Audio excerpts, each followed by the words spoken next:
এদের আকীদা খারাপ হওয়ার কারণে। শুধু তাই নয়, আর কয়েকটা আকীদা শুনেলেন। ভারতবর্ষের মাটিতে আহলে হাদিস দলকে যে প্রতিষ্ঠিত প্রচার করেছেন, দেওবন্দি দলকে প্রচার করেছেন দুই গ্রুপের ইমাম।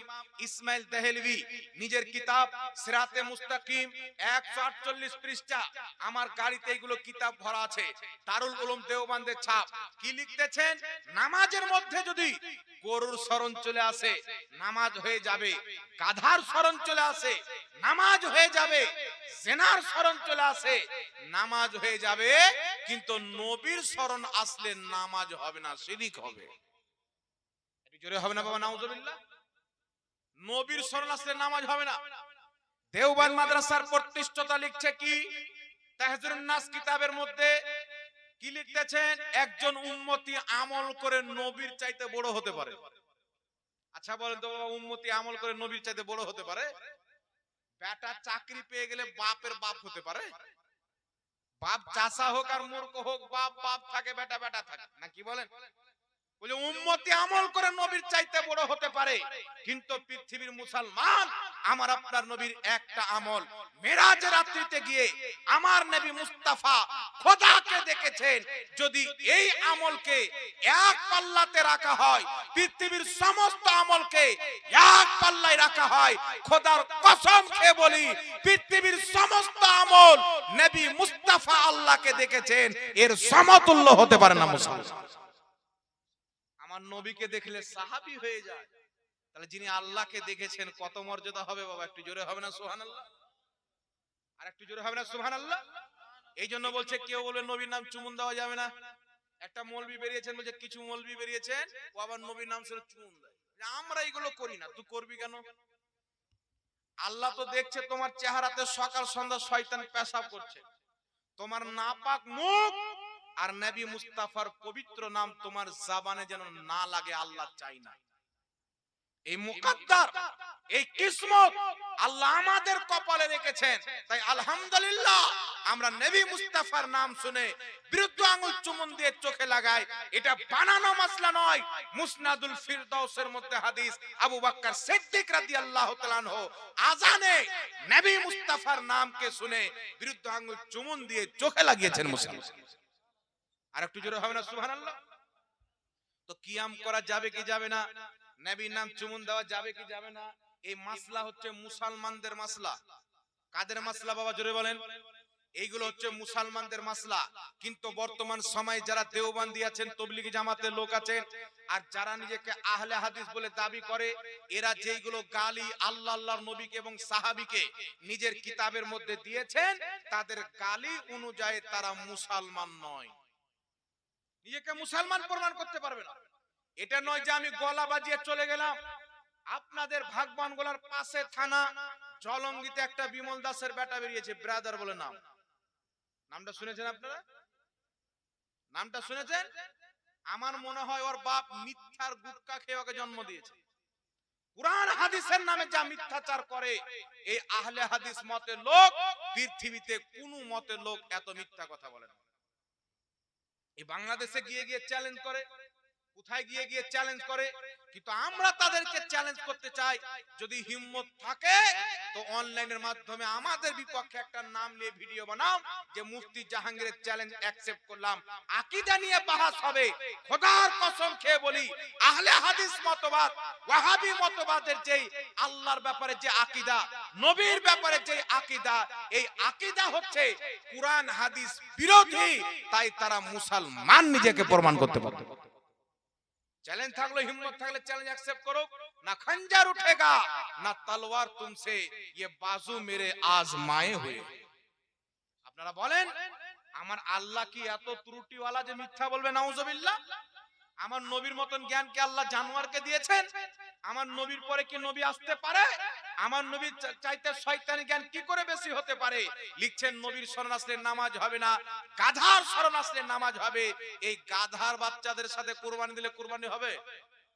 এই জোরে বলেন, কুরবানি হবে? মনে রাখবেন, যদি 6 জন সুন্নি জামাতের লোক থাকে, আহলে সুন্নাত ওয়াল জামাতের 6 জন ব্যক্তি যদি একটা গরুতে থাকে, একটা যদি তবলিগি জামাতের লোক থাকে, দেওবন্দি লোক থাকে, ওয়াহাবি আহলে হাদিস লোক থাকে, কওরির কুরবানি হবে না। কাউরির কুরবানি হবে না। কারণ যারা আল্লাহর নবীর গুস্তাখি করেছেন, ও বলবে আমি তো করিনি, ও আপনাকে বলবে আমি তো করিনি, কে করেছে না করেছে। তো তুই যখন করিসনি, তো যারা গুস্তাখি করে তবলিগি জামাত তৈরি করেছেন তার জামাতে তুই আছিস কেন? একটা বড় নৌকা আছে, এই নদী পার করে বাংলাদেশ যাবে, নৌকার মধ্যে যদি ফুটো থাকে বাবা, তো শুধু মাঝি ডুববে না, শ্রোতারা সবাই ডুববে? সবাই ডুববে কি ডুববে না? তো আমি ওই নৌকাতে চাপবো কেন যে নৌকাতে ফুটো আছে? দেওবন্দি নৌকাতে ফুটো, তবলিগি নৌকাতে ফুটো, কাদিয়ানি নৌকাতে ফুটো, ওয়াহাবি নৌকাতে ফুটো আছে। চাপলে মাঝিও ডুববে, শ্রোতাও ডুববে। মাত্র জমিনের মাটিতে একটি কাস্তি, যার নাম হচ্ছে আহলে সুন্নাত ওয়াল জামাত, সুন্নি জামাত। এই নৌকাতে যারা চাপবে, খোদার কসম খেয়ে বলি, তারা মদিনার মুস্তাফা পর্যন্ত চলে যাবে।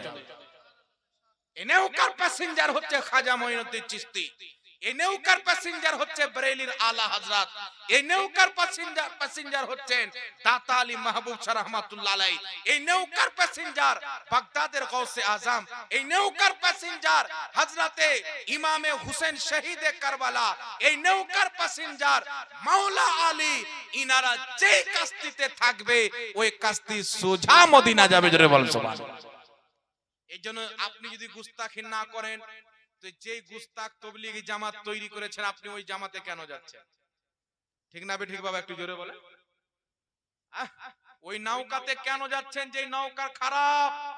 এই জন্য বলতে চাই, পৃথিবীর মুসলমান যারা চুল পরিমাণে নবীর গুস্তাখি করবে, বেয়াদবি করবে, চিরকালে কোনোদিন জান্নাতে যাবে না। এখানে একটা মাসলা শুনেলেন, জাহান্নামী হলো দুই প্রকার। কত প্রকার বাবা? একটা হচ্ছে খুলুদ ফিন্নার, একটা হচ্ছে দুখুল ফিন্নার। এক প্রকারের লোক আছে তারা চিরস্থায়ী জাহান্নামী, আর এক প্রকারের লোক আছে তারা হচ্ছে অস্থায়ী জাহান্নামী। চিরস্থায়ী মানে চিরকাল জাহান্নামে থাকবে, উমর কায়দের সাজা। আর অস্থায়ী মানে কিছুদিন থাকবে আবার বেরিয়ে আসতে পারে। জাহান্নামী হলো দুই প্রকার। একজন ব্যক্তি যদি সুন্নি সহিহুল আকীদা থাকে, আহলে সুন্নাত ওয়াল জামাত থাকে, যদিও গুনাহ হাজারো করেছেন, গুনাহ আছে, পাপ আছে, এই ব্যক্তিকে পাপের কারণে যদি আল্লাহ জাহান্নামে দেয়, এ হবে অস্থায়ী জাহান্নামী। ঈমান থাকার কারণে জাহান্নাম থেকে বেরিয়ে জান্নাতে যাবে, পাপের কারণে জাহান্নামে গিয়েছে। আর যদি কোনো ব্যক্তি তবলিগি জামাতে থাকে, দেওবন্দি জামাতে থাকে, আহলে হাদিস ওয়াহাবি মতবাদে থাকে, নামাজ যতই পড়ুক, রোজা যতই করুক, যতই হজ করুক, এরা হচ্ছে চিরস্থায়ী জাহান্নামী, কারণ এদের ঈমান নাই। কথা আমার বুঝতে পারছেন কি পারেন না বাবা? এরা হচ্ছে চিরস্থায়ী জাহান্নামী, কারণ যেই ব্যক্তির কলবে ঈমান নাই, ও কোনদিন জান্নাতে যাবে না, চিরস্থায়ী জাহান্নামে যাবে।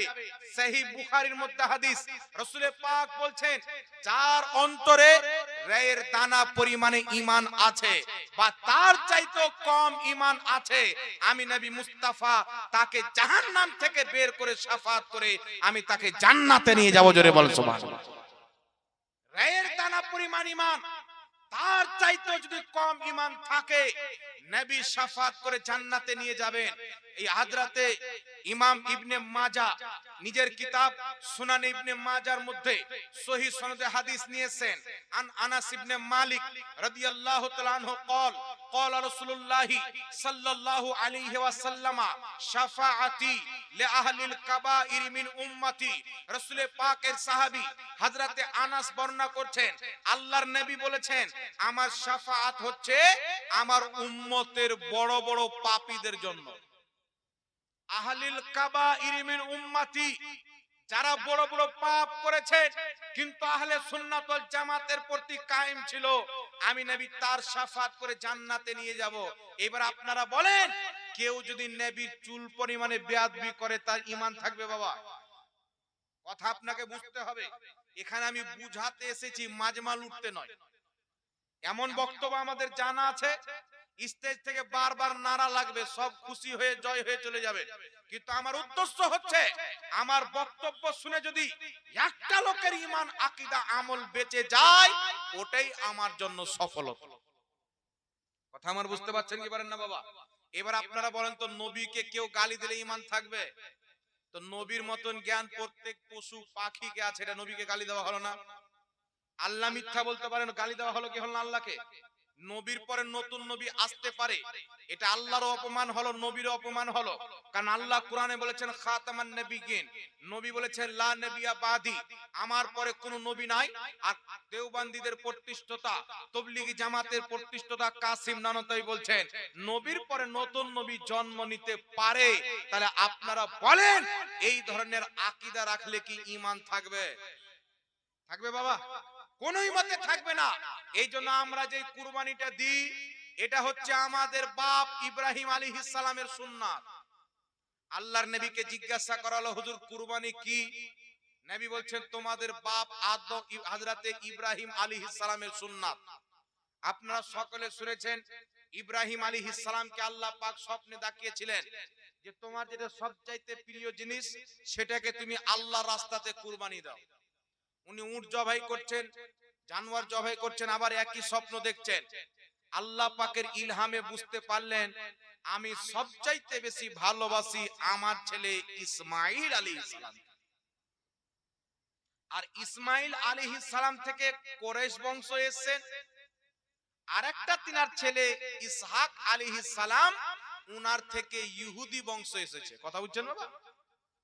হযরতে ইব্রাহিম খলিলুল্লাহ যখন কাবা ঘরকে নির্মাণ করলেন, বানালেন, কাবা ঘরের পাশে দাঁড়িয়ে তিনি দোয়া করেছিলেন, আল্লাহ তুমি আমার আল আওলাদের মধ্যে একটি নসলকে তুমি বেছে নাও, আর সেই নসলকে পবিত্র রেখে তার মধ্যে তুমি নবী পাঠাও।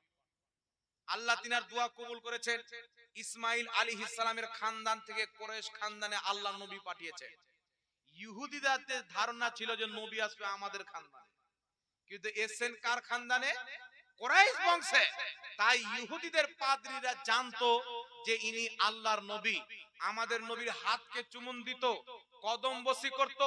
আবু দাউদের মধ্যে হাদিস, ইহুদির জামাত আসলো, আসার পরে নবীর হাত পাকে চুমুন দিল নবী বলে, কিন্তু ঈমান আনেনি। অহংকার। আমাদের বংশের নবী আসার কথা, কুরাইশ বংশে চলে এসেছে হিংসা। বাবা কথা বুঝতে পারছেন? আমাদের এখানে ভোটে হিংসা হয় কি হয় না বাবা? ওই বংশ দাঁড়িয়ে গেছে আপনার তৃণমূল কংগ্রেসে, এই বংশে দাঁড়িয়ে গেছে আপনার শুধু কংগ্রেসে। দুটার মধ্যে ঝামেলা হয়ে গেল। এরা হচ্ছে আমাদের মধ্যে মুখিয়া, গেছে আমাদের মধ্যে মুখিয়া হোক। কিন্তু আল্লাহ পাক যার মধ্যে চাইবে তার মধ্যেই নাচবে। জি। তো কুরাইশ বংশের নবী এসেছেন বলে ইহুদিরা আর সহ্য করতে পারে না, অহংকারে তারা নবীকে নবী মানে না। আর ইহুদি জাত এত নিকৃষ্ট জাত, এরা অসংখ্য নবীগণকে হত্যা করেছে। এরা দেখতে মানুষ, কিন্তু খিঞ্জির চাইতে নিকৃষ্ট, কুকুর চাইতে নিকৃষ্ট জাত হচ্ছে ইহুদি জাত, যারা নবীগণকে হত্যা করেছে। এই জন্য পৃথিবীর মুসলমান ওই হযরতে ইব্রাহিম আলাইহিস সালামকে আল্লাহ স্বপ্নে দেখিয়েছিলেন তোমার প্রিয় জিনিসকে তুমি কুরবানি দাও। আল্লাহর ইলহামে বুঝতে পারলেন ইসমাইল আলাইহিস সালামকে কুরবানি দিতে হবে। তিনি ইসমাইল আলাইহিস সালামকে নিয়ে রওনা হয়ে গেলেন। আপনারা সব এই ঘটনা শুনেছেন কি শুনেননি বাবা? জোরে বলেন। এখান থেকে কুরবানি আরম্ভ হয়েছে ইব্রাহিম আলাইহিস সালামের সুন্নাত। হযরতে ইব্রাহিম আলাইহিস সালাম ইসমাইল আলাইহিস সালামকে নিয়ে গেছেন, গলাতে ছুরি চালাচ্ছেন, কিন্তু গলা কাটে না। জিবরিল আলাইহিস সালাম জান্নাত থেকে দুম্বা নিয়ে আসলেন, আর ইসমাইল আলাইহিস সালামকে সরিয়ে ওই দুম্বা রেখে দিলেন। ওটা কুরবানি হয়ে গেল, আল্লাহ তিনার কুরবানি কবুল করে নিলেন। ইব্রাহিম আলাইহিস সালাম খোদার মহব্বতে আল্লাহকে রাজি করার জন্য নিজের সন্তান কলিজার টুকরাকে কুরবানি করতেছিলেন। এই সুন্নাতকে আল্লাহ তাবারাক ওয়া তাআলা কিয়ামত পর্যন্ত জিন্দা রাখার জন্য মুহাম্মদ রাসূলুল্লাহর উম্মতের প্রতি কুরবানি ওয়াজিব করেছেন। বলেন সুবহানাল্লাহ। এই সুন্নাতকে জিন্দা রাখার জন্য এখন অনেক হাজিরা হজ করতে গিয়েছেন বাবা। এই হজ করতে গিয়ে কাবার তাওয়াফ করতে হয় কি হয় না? সাফা মারওয়ার চাক্কার লাগাতে হয়। এই যে সাফা মারওয়ার চাক্কার, কাবা ঘরের তাওয়াফ, এগুলো কোথায় থেকে এসেছেন? আল্লাহর নেক বান্দা বান্দীদের স্মৃতিকে আল্লাহ জিন্দা রাখার জন্য একে ইবাদত বানিয়ে দিয়েছেন। হযরতে ইব্রাহিম আলাইহিস সালামের স্ত্রী সাফা মারওয়ার চাক্কার লাগিয়েছিলেন পানির জন্য। ওনাকে এত পছন্দ লেগেছেন আল্লাহ পাককে, ওই সাফা মারওয়ার চাক্কার লাগা হজের অন্তর্ভুক্ত বানিয়ে দিয়েছেন। সুবহানাল্লাহ। না কি বলেন বাবা? এগুলো তো আপনারা সবাই শুনেছেন। তো ইব্রাহিম আলাইহিস সালাতু ওয়াস সালামের সুন্নাত হচ্ছে কুরবানি করা। তারপরে চলে আসেন উনার ছেলে ইসমাইল আলাইহিস সালামের বংশে থেকে হযরতে আব্দুল্লাহ রাদিয়াল্লাহু তাআলা আনহু নবী পাকের পিতা। মনে রাখবেন, নবীর পিতাও জান্নাতি, নবীর মাতাও জান্নাতি, নবীর দাদাও জান্নাতি। একটু জোরে হবে না সুবহানাল্লাহ? যেইগুলো কুলাঙ্গার মাওলানা বলে যে নবীর বাপ মা জাহান্নামী, এটাই ঠিক। ওকে ওর বাপ মায়ের খবর নিতে বলিয়েন যে হালাল জাদা আছে না, কোথাও প্রবলেম হয়েছে। কিন্তু নবীর বাপ মা জান্নাতি, এটাই হচ্ছে চূড়ান্ত সিদ্ধান্ত। বিশ্ববিখ্যাত তাবেঈ হযরতে ওমর বিন আব্দুল আজিজ, নবীর মাকে কেউ যদি মূর্তি পূজারী বলতেন, তিনি অনেক রাগান্বিত হয়ে বলতেন তোমার জিহ্বাকে কেটে নেব। সুবহানাল্লাহ বলেন। ইমাম ইবনে কুদামা লিখছেন, কেউ যদি নবীর পিতামাতাকে জাহান্নামী বলে, সে নবীকে কষ্ট দিল, আর যে নবীকে কষ্ট দিল তার সাজা হচ্ছে তাকে হত্যা করা ইসলাম। কিন্তু আমরা ভারতে বসবাস করি, ভারতের সংবিধানকে মানতে হবে। ইমাম মুল্লা আলী কারি লিখছেন নবীর বাপ মা জান্নাতি। ইমাম জালালউদ্দিন সিউতি আল হাবিলিল ফাতাওয়ার মধ্যে লিখছেন নবীর বাপও জান্নাতি, নবীর মাও জান্নাতি।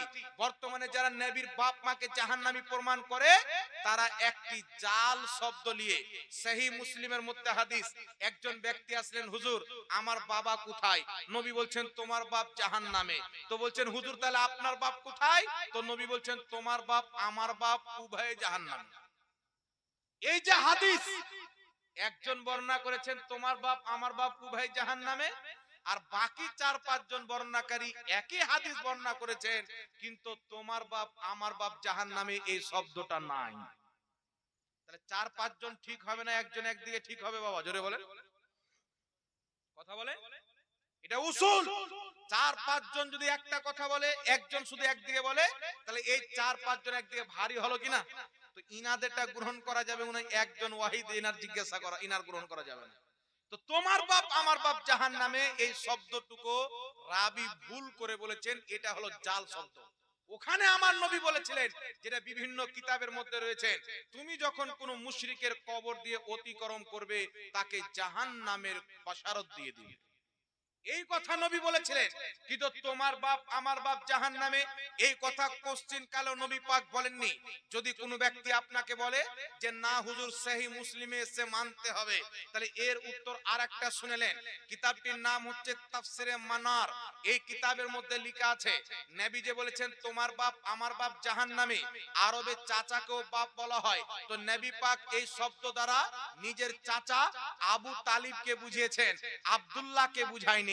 আর আজ পর্যন্ত কোন গ্রহণযোগ্য ইমাম নবীর বাপ মাকে জাহান্নামী বলেননি। যারা বলেছেন নবীর বাপ মাকে জান্নাতি বলেছেন। জোরে বলেন সুবহানাল্লাহ। জান্নাতি বলেছেন। যদি তিনারা জাহান্নামী থাকতেন, পূর্বের ইমামগণ লিখতেন কি লিখতেন না? বাবা জোরে বলেন। যেমন ইমাম জালালউদ্দিন সিউতি জান্নাতি লিখেছেন, যেমন ইমাম মুল্লা আলী কারি জান্নাতি লিখেছেন, ইমাম সাখাবী জান্নাতি মেনেছেন, এইরকম ইমাম জাহান্নামী লিখতেন।